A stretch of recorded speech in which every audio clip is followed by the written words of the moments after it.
this point in time, I'd like to invite as a speaker for the event is His Excellency Ambassador Sujan Chinoy to come and speak a few words here.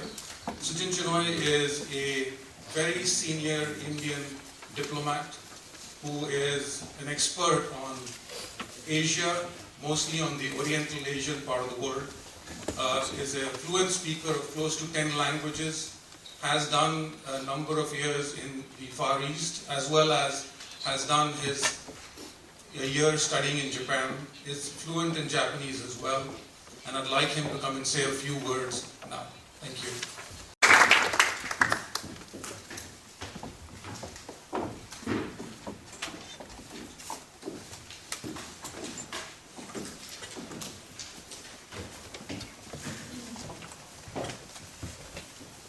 Good afternoon, ladies and gentlemen. Konbanwa. It should be konnichiwa, but I'm in a building and I'm not quite sure what the time is. Let me begin by saying it's a great pleasure to be here with you all this afternoon, and welcome to the Indian Embassy. I want to acknowledge the presence of Ambassador Hideki Domichi, Senior Vice President of JICA, and Mr. Ramesh Baba, MD and CEO of IL&FS Financial Service Limited, and of course each one of you who represent the very many companies that are attending this afternoon seminar. This is a very opportune moment for all of us to take stock of infrastructure and development against the backdrop of a rapidly evolving bilateral relationship between India and Japan. And the fact that India is a country well known now for its economic rise. I'm not having my speech translated because it's up on the screen and copies in Japanese have been distributed. This will save us all a fair bit of time so that you can listen to the experts who have much more of substance to share with you. The formation of a new government in India in 2014 led to heightened expectations about India's growth prospects. And in 2015, the Indian economy has been officially acknowledged by the World Bank and the IMF as the fastest growing among the large emerging economies of the world. Lower labor costs, the size of the domestic market, and macroeconomic stability combined to make India a very attractive investment destination.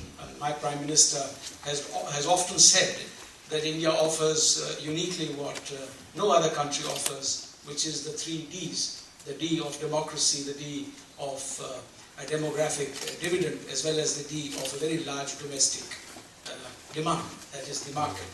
And the new government of Prime Minister Modi has also made it abundantly clear that his priority is on creating an enabling environment for business and attracting investments. That is the top priority. The environment for doing business in India is being continuously upgraded and improved by ushering in stable, predictable and transparent regulations, reducing the time for registration of businesses and increasing the spread of e-governance. The new mantras are more of red carpet and no red tape, or for that matter, less government and more governance. The Companies Act has been amended and the tax structure is being rationalized to change perceptions regarding our tax policies, and a national consensus is being evolved across the various political parties to amend the constitution to implement the goods and services tax, GST, in the near future. There is a very ambitious program underway in India today for the creation and renewal of infrastructure. For without infrastructure, which has hitherto been the bane of the Indian economy, we cannot expect to realize all our aspirations.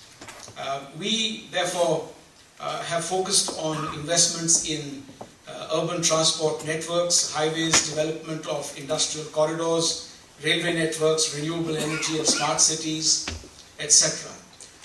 Japanese ODA is a very important source of finance and capital for some of these priority sectors, As you all know, India now is the largest recipient of Japanese ODA.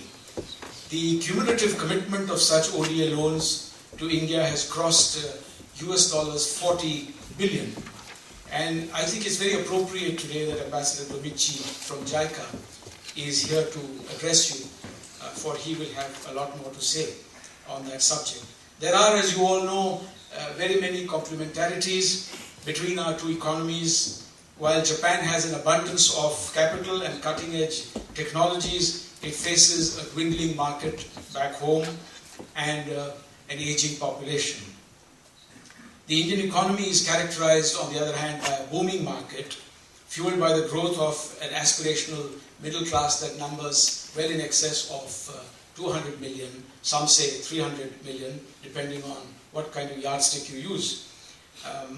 And we, at the same time, face an acute deficit of infrastructure. We also need access to technology, especially in manufacturing. Without increasing the share of manufacturing and industry in the Indian economy, we cannot hope to make the fullest use of our very large and youthful population. For as you all know, a full 1/2 of the Indian population is below the age of 25.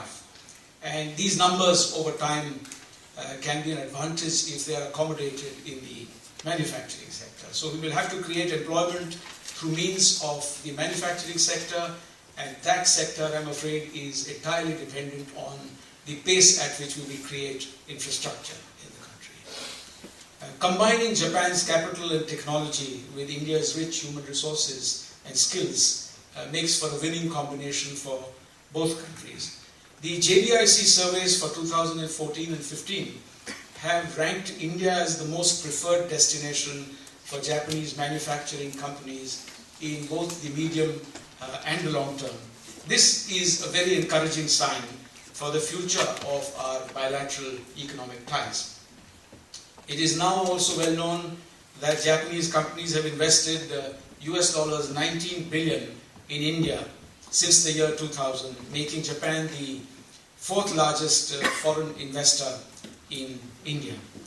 These companies are not only focused on the Indian market, but also on India's huge potential as a global manufacturing hub. A good example is the launch of a completely made in India Suzuki Baleno car in the Japanese market quite recently in Tokyo. This is just the beginning. I think more companies from Japan will be doing this in the near future.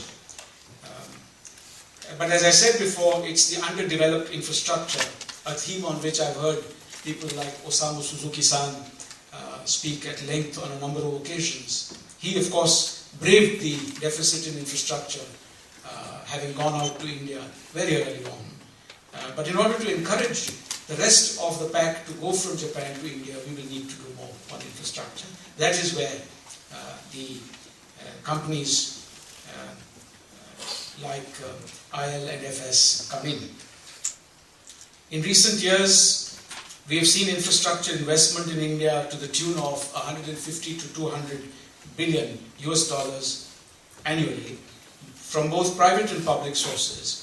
The government of India aims to step up public investment in infrastructure with a view to stimulating growth, and there are a very large number of areas and a complete panoply, spectrum, array of areas in which this is going to happen. Profitable among those that could attract Japanese investment include smart cities, highways, railways, ports, nuclear and renewable energy, and industrial parks. The mega infrastructure projects of the Western Dedicated Freight Corridor, the Delhi-Mumbai Industrial Corridor, DMIC, as it goes by its acronym, Chennai-Bangalore Industrial Corridor, the CBIC, and the Shinkansen high-speed railway project between Mumbai and Ahmedabad, as well as the numerous metro rail projects in Delhi, Ahmedabad and Chennai, together offer unprecedented opportunities to Japanese industry and its products and manufactured goods to enter India. IL&FS is one of India's leading infrastructure development and finance companies promoted by Indian banks. And banks, many of them are, as you know, in India for the most part from the public sector, and financial institutions, as well as by ORIX Corporation of Japan and the Abu Dhabi Investment Authority. It's a formidable company backed by formidable entities. In the last 3 decades, it has successfully executed and raised finance for several infrastructure projects. Their presentations will provide useful information, no doubt, on the opportunities available in the infrastructure sector in India based on actual experience in the field. Ladies and gentlemen, relations between India and Japan, both Asian democracies, as you well know, have grown to the level of a special strategic and global partnership. The strong commitment of Prime Minister Shinzo Abe and Prime Minister Narendra Modi towards our relationship has opened new vistas for our cooperation. Our traditionally warm and friendly relations are cemented by our historical bonds forged on the anvil of our Hindu-Buddhist ties of the past and our shared values. Prime Minister Modi has often said that no partner has played such a decisive role in India's economic transformation as has Japan. He has also said often that no country is likely to play a more significant role in enabling India to realize its aspirations in the future, as will Japan. Prime Minister Abe, on his part, has said that our relationship has the greatest potential of all. You well know that there exists unmatched public goodwill and political consensus in India, for that matter in Japan as well, for our special strategic and global partnership. The memorandum that we have signed during Prime Minister Abe's visit on the civil nuclear energy cooperation is a shining symbol. It's testament to our new level of mutual confidence and strategic partnership in the cause of a peaceful and secure world. I am absolutely confident that today's discussions and the presentations, the more meaningful presentations that will follow my opening remarks, will add to the growing partnership between our two countries. Thank you very much.